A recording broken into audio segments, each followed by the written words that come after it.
పరిపాలన సామాన్య ప్రజలకు బాగుందండి, చాలా బాగుంది. అందరూ హ్యాపీగా ఉన్నారు. ఒక నియంత పాలన నుంచి విముక్తి పొందాం అనుకుంటున్నారు. 36 మందిని చంపారు అన్నాడుగా, 36 మంది పేర్లు ఇమ్మనండి. ఆయన్ని పేర్లు అడిగితే పారిపోతున్నాడు. ఒక పేరు పెట్టుకుని ఆయన ముందు బాబాయిని చంపిన వాళ్ళ దగ్గరికి వెళ్ళి పరామర్శించడం లేదు, చెల్లాలని దూరం పెట్టాడు. ఇక 36 మంది మీద ప్రేమ అంటే నీ సొంత వాళ్ళ మీదే లేని ప్రేమ ఊళ్ళో వాళ్ళ మీద వస్తుందా? ఎవరికి చేసావు నువ్వు చెప్పు? నీతో ఉన్న నీ చెంచాలకి తప్పిస్తే సామాన్య ప్రజలకు నువ్వు ఏం చేసావు? బటన్ నొక్కానంటావు. ఎవరు డబ్బులు నొక్కావు? ఎంత బయట నుంచి అప్పులు తెచ్చావు? ఎంత ఇచ్చావు? ఎంత మిగిల్చుకున్నావు? ముందు ఆ లెక్క చెప్పు. ఆ లెక్కని తేలితే అన్నీ తేలుతాయి. కోర్టుకి వెళ్ళడం ఎట్లా ఇస్తారు ప్రతిపక్ష హోదా? ఒక రూల్ అంటూ లేదా? ఎంతమంది ఉంటే ప్రతిపక్ష హోదా వస్తుంది? ఒకళ్ళని 10 మందిని 5గురిని పెట్టుకుని ప్రతిపక్ష హోదా కావాలంటే వచ్చేస్తుందా? రాదు కదా. గవర్నమెంట్ రూల్ కదా అది. ప్రభుత్వం పెట్టింది. ఏ ప్రభుత్వం వచ్చినా కూడా రూల్. నువ్వే చెప్పావుగా అసెంబ్లీలో చంద్రబాబు నాయుడు గారికి, నీ ప్రతిపక్ష హోదా కూడా తీసేస్తాను నేను కాదు చేయదలుచుకుంటే అన్నావు. మరి ఎట్లా అన్నావు? 23 మంది గెలిస్తే 4గురిని లాక్కొని ఇంకా 2-3 లాక్కుంటే ప్రతిపక్ష హోదా పోద్దనే కదా నువ్వు అంది. మరి వాళ్ళ అది మర్చిపోయావా?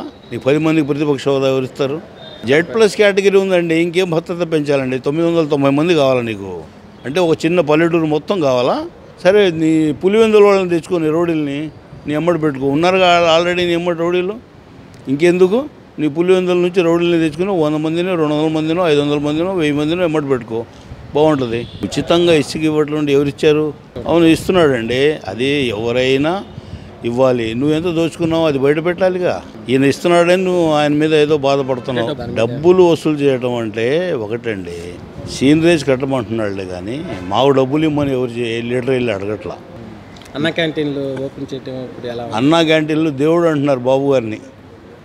ఆ సిగ్గు అతనికి ఉండాలా. అన్నా క్యాంటీన్ బాగలేవని చెప్పేవాడికి సిగ్గు ఉండాలా. చెప్పు తీసుకుని కొడతారు పబ్లిక్ 4 రోజులు పోతే. అంటే వైసీపీ నేతలు అంటున్నారు అన్న క్యాంటీన్లో పెద్ద స్కామ్ అది. ఏం స్కామ్ చెప్పు? ఫలానా స్కామ్ అని నువ్వు చెప్పు. ఏం స్కామ్ చేశారు? అన్న క్యాంటీన్లు అంటే బీద వాళ్ళకి 5 రూపాయలకి అన్నం పెట్టడం తప్పని మీరు చెప్పండి. మీ నాయకుడు చెప్పానండి.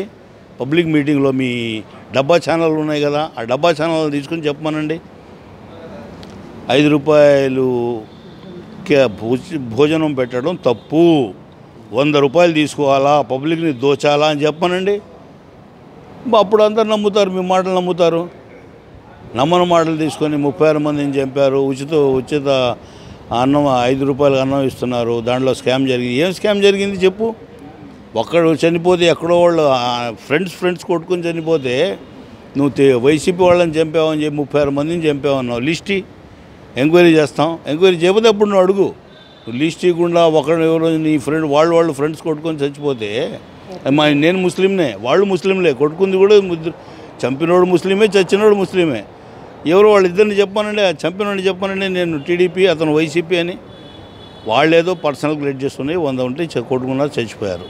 నాకు ఆ ఊరోళ్ళు చెప్పారు, నా ఫ్రెండ్స్ ఉన్నారు ఆ ఊళ్ళో. చాలా బాగుందానికి నిదర్శనం ఒక్క తిరుమలే సరిపోతుందండి. వెళ్ళి చూస్తే మహానుభావుడు దగ్గరికి వెళ్తే సరిపోతుందండి. అక్కడే ప్రక్షాళన మొదలైంది. చాలా క్వాలిటీగా అక్కడ మెయింటెనెన్స్ అనేది కూడా చాలా బాగుంది. అంటే ఇచ్చిన హామీలు ఇంకా అమలు చేయలేదని వైసీపీ నేతలు ఆరోపిస్తారు. హామీలు అవడానికి 2 నెలలే కదండి అయింది. ఇప్పుడు ఆయన వచ్చి మహానుభావుడు వచ్చి 2 నెలలు అయింది. వాళ్ళు వచ్చి 5 నెలలు దాటిన తర్వాత స్టార్ట్ చేస్తారు కార్యక్రమాలన్నీ కూడా. 5 నెలలు 6 నెలలు ఒక కార్యక్రమం చేయడానికి 12 నెలలు పెట్టింది, ఒక కార్యక్రమం చేయడానికి 8 నెలలు పెట్టింది. 5 నెలలు దాటిన తర్వాతే ఫస్ట్ ప్రోగ్రామ్ స్టార్ట్ చేస్తారు వాళ్ళు. అప్పుడే కంగారు ఎందుకు?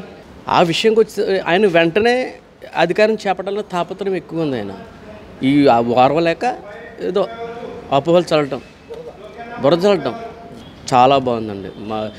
నిజంగా లేని వాళ్ళు కళ్ళల్లో ఆనందం చూస్తున్నారు మీరు చాలా టీవీ ఛానల్స్ కానీ. మేమైతే ప్రత్యక్షంగా చూసాం. చాలా దాని గురించి చాలా ఎగ్జైటింగ్ ఫీల్ అవుతున్నారు. చాలా లేని వాళ్ళకి చాలా ఉపయోగం ఉంది సార్. 5 రూపాయల మీల్స్ టిఫిన్ అంటే నిజంగా కూడా చాలామందికి ఉపయోగపడుతుందండి.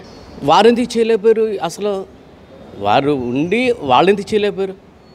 స్కామ్ అని చెప్తున్నారు, అది బురద తల్లటమే. అదే వాళ్ళు ఎందుకు చేయలేదు అంటున్నాను. ఎందుకు అన్నం పెట్టలేకపోయారు? వాళ్ళు పెట్టి వాళ్ళు ఎందుకు చెడగొడుతున్నారు? అసలు చాలా బాగుంటుంది. ఇప్పుడు నిరుపేదలు చాలామంది చంద్రబాబు నాయుడు పరిపాలన ఎప్పుడు వస్తుందా, ఉచిత ఇసుక ఎప్పుడు వస్తుందా అని చెప్పేసి వెయిట్ చేసి ఇంకా కూడా హౌస్ స్టార్ట్ చేయని వాళ్ళు కూడా ఉన్నారు. ఆయన మరి వెంటనే స్టార్ట్ చేసినందుకు చాలా సంతోషం. ఇంకా కూడా రీచ్లు అంటే మేము కోనసీమ వాసులుగా మాకు ఇంకా చాలా రీచ్లు ఉన్నాయి. అవి కూడా తొందరగా ఓపెన్ చేస్తే నిరుపేదలు వెయిట్ చేస్తున్నారు. ఎప్పుడు ఇసుక వస్తుందా కట్టుకుందారని అలా వెయిటింగ్లో ఉన్నారండి శంకుస్థాపన చేసుకుని. ల్యాండ్ టైటిల్ యాక్ట్ రద్దు చేయడంపై చాలా హర్షం వ్యక్తం చేస్తున్నారండి. ఇప్పుడు మా ఫాదర్ ఇచ్చిన ఆస్తిపై వేరే వాళ్ళ ఫోటో అంటే అది గిల్టీనెస్గా ఉంటుంది. ఇది నాది అని ఒక రాజముద్ర ఒకటి ఉంటుంది మనకి. ఆ రాజముద్ర ద్వారా వచ్చింది ఒక సాటిస్ఫైడ్, అంతే తప్ప ఎవరో ఫోటో ఉంటే గిల్టీగా ఉంటుంది కదా.